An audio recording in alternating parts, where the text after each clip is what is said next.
It was mid-July, and the summer this year was hot and rainy, causing the grass to grow beautifully. Tractor driver Mikhail headed out into the field at dawn to gather as much hay as possible during his shift. His task was to collect the already mown, dried grass into windrows, so he could later compress and store it for long-term use during the winter. This year the cattle definitely won't starve, Mishka thought with satisfaction as he looked at the work already completed. Indeed, there should be plenty of hay this year. The key was to harvest it all before the rains so it wouldn't get ruined. In winter, the cows and horses would enjoy the hay, rich with the scent of forest and field herbs, reminiscent of a past summer. Despite being neither fashionable nor prestigious, Mikhail loved his job. Even though he often got covered in machine oil and his hands became calloused and rough from the work, he could create something tangible with those hands.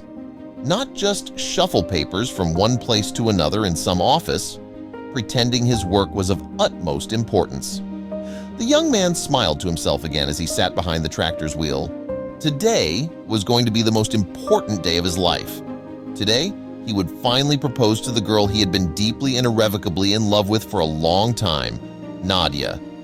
He said her name with inner joy, and her face, with that charming smile, floated before his eyes. Nadia had come to the village 2 years ago as part of the Rural Doctor Program. She quickly proved herself to be a responsible and caring professional, earning the respect and admiration of the locals. Although it had been tough for her at first to manage all the ailments and complaints directed her way, she never gave up, gradually gaining experience and confidence in her abilities. Mikhail remembered their first meeting, and a smile spread across his face. Nadia was just getting used to their village and asked him how to get to the village, and he, busy repairing his iron horse, muttered something in response to her.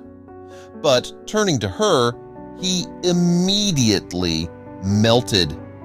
A girl with pigtails was looking at him, a bouquet of wildflowers in her hands, and her eyes seemed to sparkle with tears from his rude answer.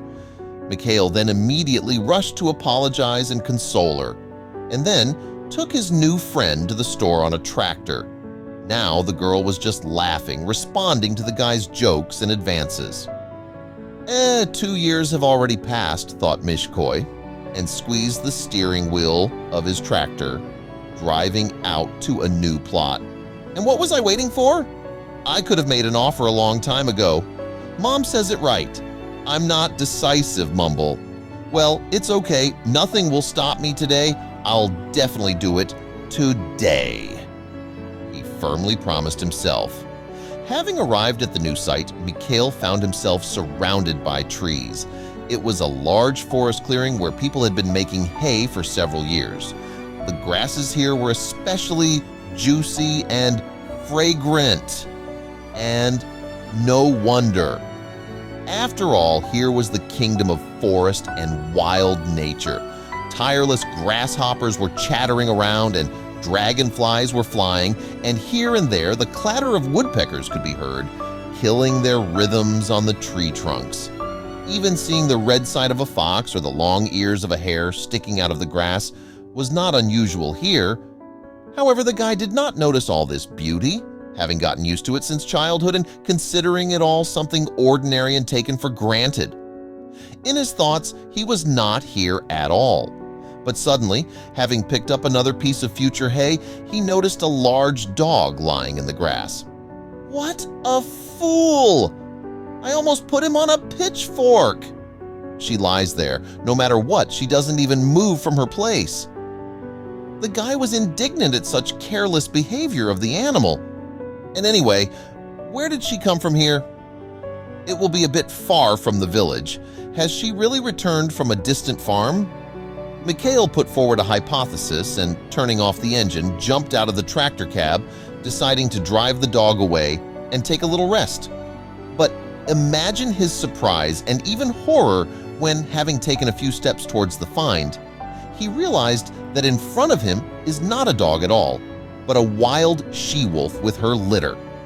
The man was dumbfounded, not understanding what he should do now. rush back, but everyone knows that wolves, like dogs, instinctively react to those running away, rushing after them in pursuit. The guy began to slowly back away, keeping his eyes on the gray predator. But why is she acting so strange? Suddenly, the guy became puzzled. Wolves avoid meeting people, and it is much more difficult to see a wolf in the forest than the same fox. And this one wasn't even afraid of the tractor. It didn't budge. And even the wolf cubs with her.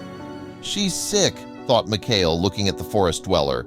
Well, at that moment, some unnatural and alien squeaking sound reached his ears. The she-wolf began to fuss, rising from her place, and began to sniff something. Yes, yes, the squeak repeated. Or rather, Mishka already clearly heard that it was not a squeak at all, but a cry. The cry of a tiny child who came from nowhere and whom the she-wolf warmed with the warmth of her own body. The guy was stunned by what was happening.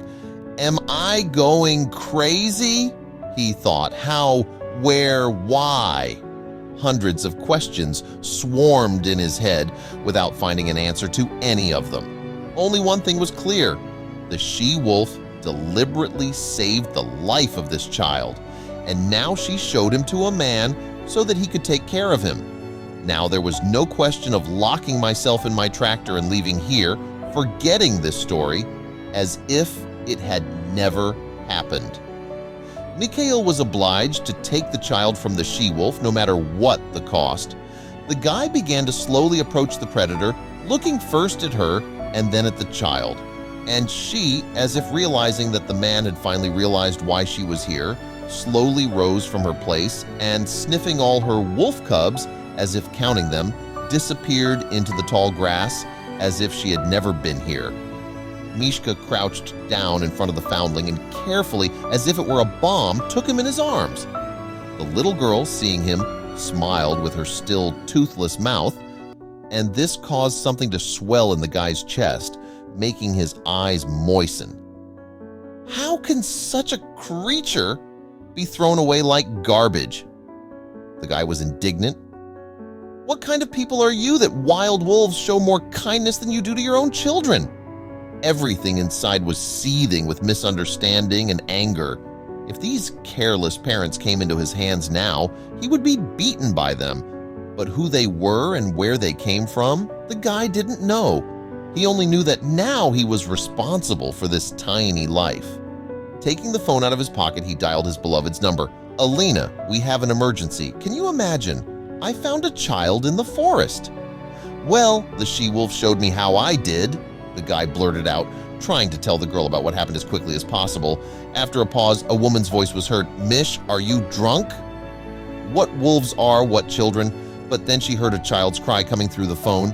"Where are you?" "I'll be there now," she assured, and hung up. Very soon, the girl, together with the local police officer, found herself in a clearing next to Mikhail.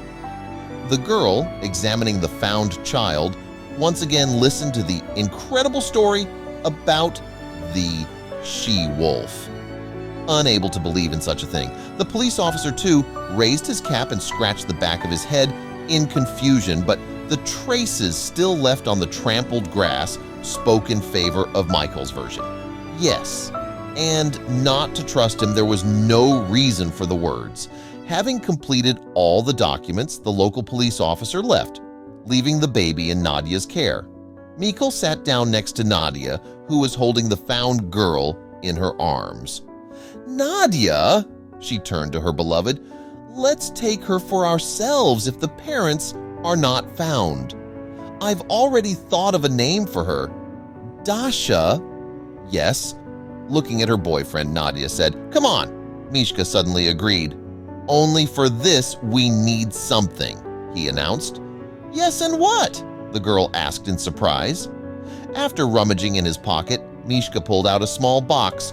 "Why, marry me, Nadia, especially since we already have a child," he said, embarrassed and joyful. The girl smiled joyfully and, stroking Mishka on the cheek, kissed her tenderly. "Of course, Yes, I have always dreamed of a husband like you. Hooray!" Quietly, so as not to wake up Dasha, Mikhail answered and embraced his future wife. 2 years have already passed since Mikhail found Daria in the forest. The girl was already running around the house with all her might, trying to help her mother take care of her little brother Tioma, who was born only a year ago. There was still a lot she couldn't do, but she tried her best, and unlike the adult Dasha, a lot has passed since then. But one thing has remained unchanged: Nadia and Mikhail's gratitude to that gray wolf, who turned out to be more humane than some of those who call themselves people. Dear friends, if you liked the video, give it a like and also subscribe to the channel, where you will find many more interesting things.